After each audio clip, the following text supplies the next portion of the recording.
Mengikut Portugis, Istana Melaka ialah di antara istana yang terbesar di dunia ketika itu, yang mengalahkan istana di Portugal. Portugal itu asalnya Andalusia, yang namanya Portugal. Portugal maksudnya limau, oranges, yang sudah menjadi Portugal sekarang. Dan inilah bendera Osmania. Di sebelah kiri ini yang masih menjadi bendera Turki ialah bendera Osmania, yang simbol kepada kerajaan Islam yang terbesar ketika itu. Dan bendera Aceh ialah bendera yang sama, cuma diletakkan pedang. Bendera Melaka masih sama seperti bendera Turki sekarang. Melaka ketika Sultan Melaka masih menggunakan bendera yang sama. Bahkan Filipina juga menggunakan bendera yang sama. Maksud namanya itu kerajaan Sulu. Dan di Maluku, Al-Muluk, nama sekarang Maluku, juga kerajaan Islam yang menggunakan bendera yang sama. Maksudnya kita adalah Osmania. Tetapi tidak pernah ada satu buku pun di negara kita yang tulis bahawa negara kita berada di bawah Osmania, kecuali dengan rendah dirinya buku saya yang bertajuk Turki dan ada di belakang. Ini saya cuba tunjukkan kembali bahawa Melaka dengan bukti yang kita ada ialah sebahagian daripada kerajaan Osmania, dan mereka memiliki infrastruktur ataupun logistik tentera yang terbaik di dunia ketika itu. Dan ini diakui oleh Portugis. Portugis mengatakan ketika kami bertemu dengan orang Melaka, mereka mempunyai senjata yang lebih baik daripada negara kami dan lebih baik daripada Jerman. Jerman negara yang dibina oleh umat Islam. Kita tidak tahu bahawa Jerman pernah diasaskan oleh umat Islam, sebab universiti pertama di Jerman dibina oleh umat Islam. Murid paling lurus iaitu Universiti Frankfurt. Kemudian Universiti Munich dibuka oleh umat Islam. Begitu juga dengan Universiti Leuven, 3 buah universiti besar di Jerman dibuka oleh murid kepada murid Ibn Rushd. Dan Jerman telah membina teknologi yang tinggi. Kata Portugis, ketika kami menentang Melaka, kerajaan Melaka mempunyai senjata secanggih Jerman.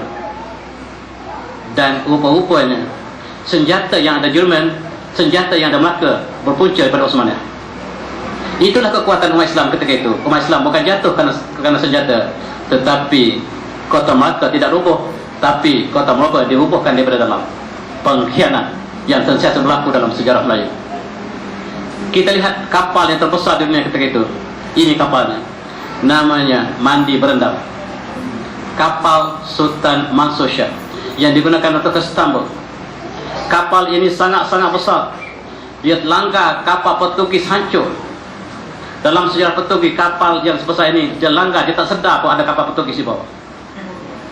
Subhanallah.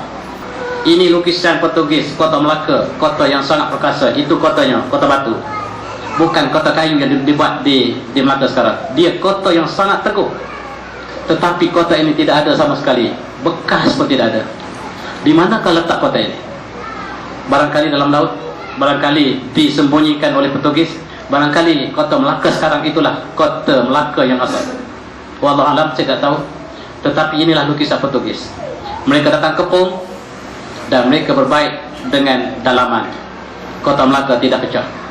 Meriam yang digunakan oleh Sultan Melaka sekali tembak 10 kapal hancur. Dan oleh sebab itu, bagaimana untuk mengalahkan? Terpaksa mereka jadi cari jalan lain. Berbaik dengan orang dalam istana. Sekiranya kami menang, kamu akan dilantik jadi bendahara. Inilah petualang yang mengalahkan Melaka. Sama juga seperti kerajaan Ming. Kota Ming tidak pernah runtuh. Tembok besar Cina, Ming, Islam tidak runtuh, tapi runtuh sebab tentera belot. Sejarah telah berulang. Orang Melayu selalu belot kepada perjuangan, dulu, kini dan selamanya. Kita lihat Portugis, namanya Afonso de Albuquerque. Dialah ketua gereja. Dia juga komandan perang. Dia dihantar untuk menghancurkan Islam sebelah timur. Islam di Spanyol telah hilang, dan mereka sangka Islam telah lupus di dunia. Mereka dapat mengetahui bahawa Mesir ialah bumi Islam, lalu mereka ingin ke Mesir dan menghancurkan Islam. Tetapi dia apabila sampai ke Tanjung Berharapan, dia diberitahu bahawa kerajaan Islam besar bukan di Mesir tetapi di Melaka. Dia datang ke timur, hancurkan India, kemudian terus ke Melaka. Melaka harus dihapuskan sebab Melaka ialah bandar terbesar di sebelah timur, pelabuhan yang terbesar, lebih besar daripada China.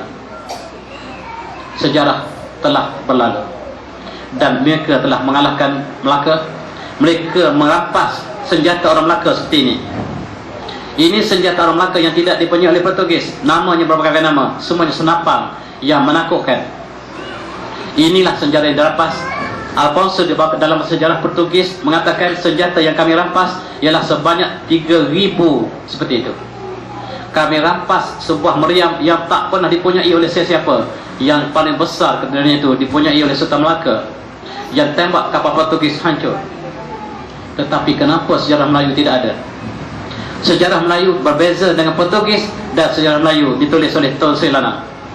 Tajuknya Suratul Salatin, dan dia diisytiharkan buku karya agung Melayu seluruh dunia. Yang isytiharnya UNESCO.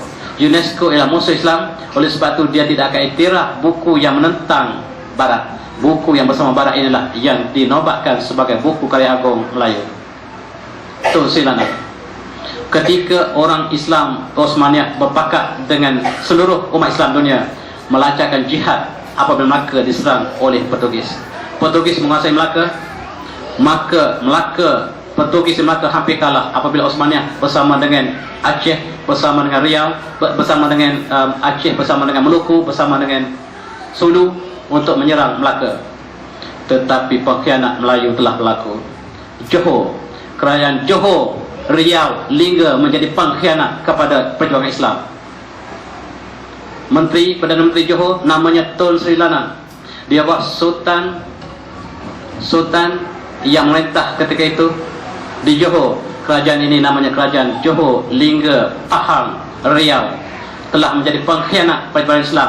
Mereka bersama dengan Portugis menyerang kembali tentera Islam, dan oleh sebab itulah Tun Sri Lanang tak pernah mengakui tentang kehebatan tentera Melaka. Dia mengatakan Melaka sangat lemah dalam strategi. Dia menggunakan keris dan juga lembing. Macam mana nak lawan Portugis yang ada segala cantik? Rupa-rupanya dia tali baru British. Tak pernah tahu Portugis.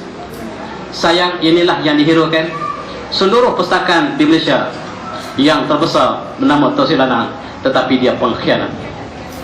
Bila saya sebut dia pengkhianat, ada keturunan dia dalam majlis. Bangun, Datuk kami adalah hero negara.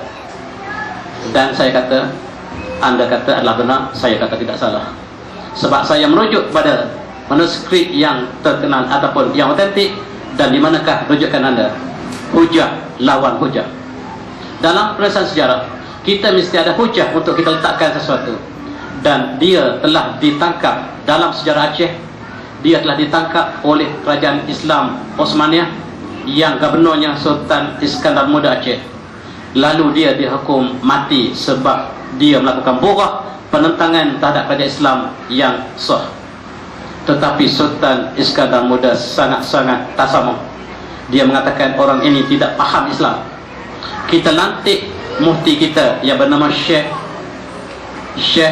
Abdul Rauf Pansuri, Syekh Nuruddin Adonani, dan Syekh Samsudin Sumatrani, supaya ajar orang ini tentang Islam. Kenapa orang Islam tidak boleh menentang kerajaan Islam? Hukum ialah borah, tetapi kita bagi peluang kepada dia. Kita bagi peluang kepada Tun Sri Lanang supaya dia belajar fiqh Islami dengan tepat, dan dia diajar tentang agama. Akhirnya dia berubah menjadi orang yang sangat-sangat alim, lebih alim daripada orang Aceh sendiri, sehingga dia telah menarik perhatian Sultan Iskandar Muda untuk melantik dia menjadi gubernur di kekuasaan di Aceh, dan dia dikenang sebagai orang yang baik. Benar apa yang disebut oleh keturunan dia dalam satu majlis. Dia kata, Datuk kami orang yang alim, kata benar. Tetapi tidak menafikan yang dia bekerjasama dengan Portugis. Dia sudah bertobat, benar untuk dirinya. Tetapi bagaimanakah dengan persahabatannya dengan Portugis, menyebabkan ribuan tentera Islam telah syahid dalam perjuangan ini, disebabkan oleh pemberontakan Tun Sri Lanang, saya kata. Dan majlis perbahasan berhenti di situ. Ini ialah sejarah. Sejarah telah berlalu. Tetapi apa yang ada hari ini disambung oleh sejarah untuk kita lancarkan perjalanan kita seterusnya. Oleh sebab itu sejarah yang langkah kita yang sebelum ini yang harus kita jadikan alasan, landasan untuk kita bergerak ke depan. Seluruh dunia bersama Osmaniyah, seluruh tentera Islam di dunia bersama dengan Osmaniyah untuk menentang Portugis di Melaka, kecuali kerajaan Johor, Pahang, Lingga. Kerajaan Pahang juga ketika itu bersama Portugis, sayang. Riau juga bersama Portugis, sayang. Dan kita lihat sentiasa ada pengkhianat dari dalam. Tetapi bila Melaka jatuh, maka muncul kerajaan di Jawa, namanya Kerajaan Demak. Kalau roboh kota Melaka, papan di Jawa kami dirikan. Kalau sungguh pakai dia kata nyawa dan diri kami serahkan, kata patah Melayu. Kalau roboh kota Melaka telah jatuh ke tangan Portugis, papan di Jawa kami dirikan. Kerajaan Demak, kerajaan papan. Kalaulah kerajaan Melaka kota batu, bukan papan ya. Kalau roboh kota Melaka, kota daripada batu, papan di Jawa kami dirikan. Iaitu kerajaan kecil yang berasaskan papan, dan didirikan di Jawa, namanya Kerajaan Demak, Kerajaan Cirebon. Kerajaan inilah yang bersusah payah menentang Portugis, tetapi dihalang oleh Johor. Johor bersama dengan Portugis untuk menghalang datangnya orang tentera mujahid daripada Jawa. Orang Johor, saya pergi ke Johor baru ini, marah pada saya sekali lagi. Kata jangan marah pada saya, marah pada sejarah. Saya hanya menyatakan sejarah. Jangan pula sebab postman hantar surat menolak permohonan anda, maka postman pula dia marah. Saya hanya postman. Oleh sebab itu, marah pada yang menulis surat itu. Pada sejarah yang asal itulah yang harus kita marah. Dan saya hanya mengulang sejarah, saya hanya postman. Dan kita lihat pengkhianatan dalam perjuangan. Melaka telah dikhianati oleh orang Melayu. Kemudian apabila Belanda telah masuk ke Melaka, maka Melaka sekali lagi dikhianati oleh pejuang-pejuang Melayu juga. Belanda telah menguasai Melaka, dan yang berjuang ialah namanya Raja Haji. Raja Haji berjuang mengumpulkan seluruh kekuatan yang pada masa ini Riau yang tadi menentang kerajaan Islam, dia telah terbalik. Riau pula memperjuangkan Islam, dipimpin oleh raja mereka nama Raja Haji. Tetapi dia dikhianati oleh tenteranya sendiri, dan dia kalah ke tangan Belanda di Teluk Ketapang. Sebelum dia mati, dia tulis surat ini. Kita dengar surat dia tulis. Dia berdoa kepada Allah, sekiranya perjuangan aku ini benar, surat yang aku tulis ini biarlah sampai dibaca oleh setiap anak Melayu. Dan surat dia tulis seperti ini. Dia kata pada hari ini, tanggal 19 Rejab bersamaan 17 Jun, di Tanjung Palas Teluk Ketapang, inilah warkah yang kutulis.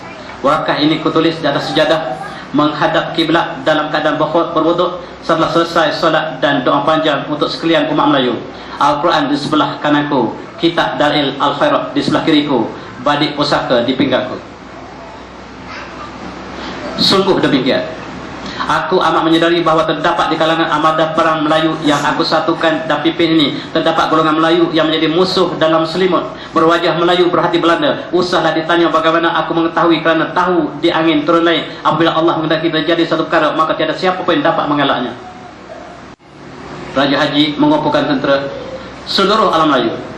Dalam tentera ada yang menerima rasuah Belanda. Mereka solat terakhir untuk perangan, solat untuk perjuangan jihad. Mereka sujud lama mohon doa kepada Allah, dan kawan bangun tikam kawan sebelah. Kawan bangun tikam kawan sebelah, itulah kekalahan tentera yang dipimpin oleh Raja Haji. Pengkhianat di dalam sejarah daripada Melaka awal. Ketika Melaka pertahankan di Portugis, mereka dikhianati daripada dalam. Ketika Portugis, mereka dikhianati daripada dalam. Ketika Belanda, mereka dikhianati daripada dalam. Dan ketika Inggris memerintah kita, kita dikhianati sekali lagi daripada dalam. Tentera-tentera kita, polis mata-mata kita yang bekerja dengan Regimen Melayu, maaf saya, bekerja dengan British dan menentang pejuang-pejuang termasuk Tok Janggut, termasuk Datuk Bahaman yang berjuang untuk mereka negara ini. Mereka dianggap sebagai pengganas dan ditangkap oleh mata-mata yang dibiayai oleh British, dan kita merdeka, mata-mata ini dianggap sebagai hero negara, sedang mereka adalah tali baru British. Ini Aceh. Aceh ialah orang Campa yang kalah. Mereka sedang membentuk satu kerajaan yang besar. Ketika zaman Osmaniyah, mereka menjadi tentera yang paling kuat di Asia Tenggara. Aceh satu-satunya bumi yang tak pernah dijajah. Oleh sebab itu mereka memiliki kepahlawan Melayu asal daripada Campa. Hari ini kalian lihat bangsa pahlawan, carilah orang Aceh. Mereka tidak akan menyerah kalah.